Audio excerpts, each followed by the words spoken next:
ዋላችሁ። የጫካው ንጉስ ሲሳይ መንግስቱ ነኝ በአዲስ አበባ። አሁን የምንገኘው በግንፍሌ አካባቢ ነው። አሁን ዛሬ የቀን ውሎዬ ሊስትሮ ጠረጋ ነው። አብራችሁ ተከተሉ።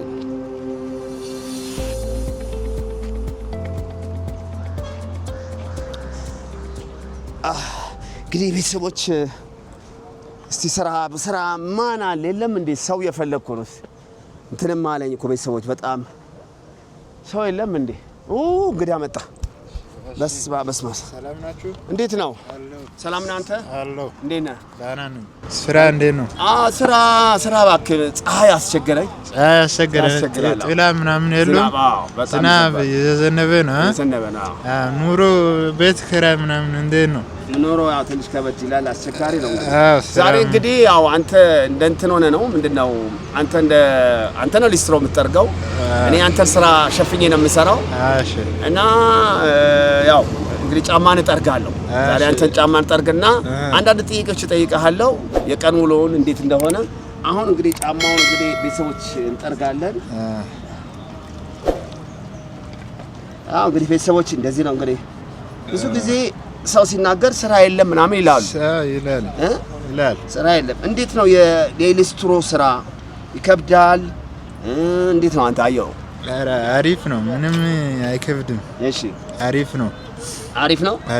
ትንሽ ምንድነው አስቸጋሪ ነገር? አሁን ሊስትሮ ከሰራ ስንት አመት ሆኗል? ሊስትሮ ከሰራ ከጀመርኩ 5 አመት ሆኗል። 5 አመት ሆኗል? እሺ፣ 5 አመት ሆኗል። 5 አመት ሆኗል። እንግዲህ ምንም አይልም፣ አሪፍ ነው። በጥሩ ሁኔታ እየሄደ ነው። በጥሩ ሁኔታ እየሰራ ነው። ምንድነው በሊስትሮ በመስራት አስቸጋሪው ነገር ምንድነው? የእንትኖቹ የምንድነው የሚባለው የጫማ ጠራጊዎቹ ባህሪያቸው እንዴት ነው? ይቆጣሉ? ባህሪ አሪፍ ነው። እሺ፣ አሪፍ ነው። ያው ለሰው ጫማ አስጦብ ንጹህ እርግጥ ማጠብ አለበት። ንጹህ እርግጥ ቀለም መቀባት አለበት። እንደዛ ነው። ንጹህ ካርክ ደንበኛም ይመጣል። ንጹህ ነገር ነው ሰው የሚፈልገው። ሰው እንደ ፍላጎት ነው ማምላት አለበት። አሪፍ ነው። አንዳንድ ጊዜ የቸኮለ ጫማ የሚያስጠርቅ ሰው አይመጣም? የቸኮለ ቶሎ በድሜት ይመጣል። እሺ፣ ያ ሰውም እንደ ባህሩ ነው የሚያስተናግደው። እንደ ባህሩ ትሾክላለህ፣ እርግም ትሸኛለህ። አሪፍ ነው። እንዴት ነው አሁን እንግዲህ በዚህ በኮሪደሩ ልማት አካባቢ ሊስትሮዎች እንዴት ነው አልተነሱም? እየተነሱ ነው፣ ያነሱ ነው። እንግዲህ እያስቸግሩ ነው በጣም። ተነሱ ይላሉ። እዛ እንግዲህ በጣም የተቸገረን አለን። ብዙ አመት ቆይተናል። እንግዲህ አሁን ተነሱ ይላሉ። በጣም እያስቸገሩ ነው። ያስቸግራል። እንግዲህ ያው ለውጥ አይደለም እንግዲህ መለወጡ አይቀርም አይደለም? መለወጡ አይቀርም። ግን አሁን እንደሰማሁት እንዳየሁት ከሆነ ዘመናዊ ሊስትሮ ደግሞ መጥቷል። አሁን በቤት መልክ መጥቷል። ትንሽ እሱ መደራጀት ወይ ደግሞ አቅም ያስፈልጋል አይደል? አቅም ያስፈልጋል። ግን አንተ አሁን ያለው ግንፍሌ አካባቢ ነው አይደል ያለው? ግንፍሌ ያው ወረዳ 7 ግንፍሌ ነው ያለው። እንግዲህ ወደፊት የአካባቢው ያው ለልማት ተብሎ ለኮሪደር ተብሎ መለወጡ አይቀርም። ከዛ በኋላ አንተ ምን ትሰራለህ? ከዚህ ከተነሳ ያው የተሻለ ስራ ፈልገህ ማግኘት ነው። እስከዛ እየሰራክ ነው የምጠብቀው።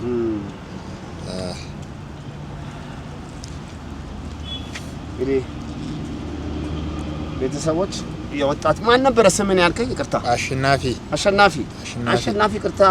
ከየት አካባቢ ነው የመጣው? ከየት? አዲስ አበባ ነዋሪ ነው? ከደቡብ? ከየት ነው የመጣው? ከደቡብ ወላይታ ሶዶ። ቆየ እዚህ አዲስ አበባ? ቆይቻለሁ 5 አመት። 5 አመት። እንዴት ነው አንተ አሁን አዲስ አበባ ለመቆየት ነው ሀሳብ? ወደዛ ወደ ገጠራ ወደ ቦታ ወደ እናት አባት ለመመለስ ነው? ምንድነው አላማ አንተ? ወይ ሰርተህ እዚህ ሱቅ ለመክፈት ለመለወጥ ለመቀየር እንዴት ነው? ያው ሰርተህ እዚህ ለመቀየር ለመለወጥ ነው። ሌላ የተሻለ ስራ ማግኘት ነው ፈልገው። አንተ አሁን በቀን ስንት ገቢ ስንት ነው? ገቢ ያው ምሳ ቁርስም በልቼ ገቢ 500 እሺ አሁን አንተ በገቢ 500 ሆነ የቤት ኪራይስ የቤት ኪራይ 3500 በጋራ ነው የምትኖረው ወይስ ብቻ ነው የምከፍለው? እንዴት አልገባኝም። እንዴ በጣም ብዙ ነው እኮ እንዴ ምንድነው ትርፍ ታዲያ? ሲርፍም ያለው እንደዛ ነው የኑሮ ምክንያት ላይ ተወደደ ብሎ ተምሩስ እንግዲህ ምንም አማራጭ የለውም። እንደዛ ሆኜ ነው የምኖረው። አንተ አሁን ስትኖር ከአባት አግብተሃል? አግብተሃል? ሚስት የለም። አላገባም። እድሜ ስንት ነው? እድሜ 21 ነው። ገና ወጣት ነው። አዎ ገና መስራት አለብህ። ትምህርት ቤት ሄደህ ታውቃለህ? ትምህርቱም ትቼያለሁ። ክፍለ ሀገር ትቼ ነው የመጣሁት። አሁን ከዚህ በኮሪደር ምክንያት ከወጣ ትምህርቱም ማራለሁ ብዬ አሰብኩ ነው። ትምህርቱም ቀጥላለሁ ብዬ። ስንተኛ ክፍል ነው ያቋረጥከው አንተ? 9ኛ ክፍል ደርሼ። ጎበዝ። ጥሩ ውጤት ነበረ? ጥሩ ውጤት ነበረ። ከዛ ያው ክፍለ ሀገር መቀመጥ አልቻልኩም እና 5 ዓመት ነው እንደመጣሁት አልሄድኩም ክፍለ ሀገር። 2 ጊዜ ብቻ ነው የሄድኩት። በዛ ምክንያት ነው ትምህርቱ የቀረ። እናትና አባት ምን ይላሉ? አዲስ አበባ መተህ ያው እነሱም ያግዘው ነገር ካለም ያግዝኩ እነሱም ነው ትምህርት መማር አለበት ልጄና ብሎ እየጠሩ ነው። ግን እኔ የሆነ ነገር ሰርቼ እራለሁ ብዬ እኔ ራሴ ፍላጎት እያሰብኩ ነው። እንግዲህ ያው አባትና እናትን ለመርዳት ነው የመጣው። በፊት ምንድን ነበር እዛ የምትሰራው? በፊትም እንደዚህ ሊስትሮ ነው የምጠረገው እኛ። ከዛ ሊስትሮ ነው የምጠረገው። አሁን ለምሳሌ ዝናብ ምናምን ሲመጣ እንዴት ነው የምታደርገው? ያው ጥላ የለም።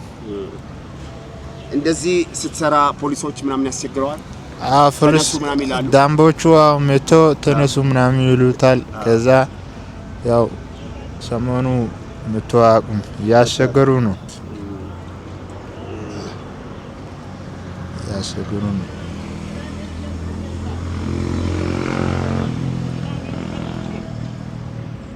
እንዴት ነው ሊስትሮነት? ጥሩ ጎበዝ ነው? ከባድ ነው። እኔ እችላለሁ። በጣም ነው የምችለው። ንጹህ ነው ጫማ? ንጹህ ነው። ለምሳሌ እንደው አንድ ነገር ልጠይቅ። አሁን ሱፍ አድርጎ የሚመጣ ሰው ጫማውን ለማስተረግ ይመጣል። ተሳስተ ካልሲውን በጥቁር ቀለም ቀብተህ አታውቅም? ተሳስቶ እንደዚህ ስትቀባ በተረጋጋ መንፈስ ነው የምቀባው። ግን ብትቀብታ አታውቅም? ተሳስተ? እኔ እንደዚህ አይነት ነገር ተጋጥሞ አያውቅም። ግን በተረጋጋ መንፈስ ነው የምቀባው።